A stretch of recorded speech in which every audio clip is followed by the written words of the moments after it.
اللي عينه هتيجي على الفيديو ده لو مغربي يرفع راسه لفوق ويقول انا مغربي، ولو اي دولة تانية من الوطن العربي يشكر ربنا ويبوس ايده ووش وظهر ان شعب زي شعب المغرب في وطننا العربي في قارتنا الافريقية.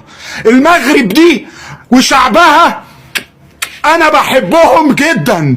عايز الفيديو ده يوصل لكل شعب المغرب ولكل بيت عربي، عشان المغرب بجد هم اللي اخترعوا الطموح. شباب المغرب وشعب المغرب هم اللي اخترعوا الطموح.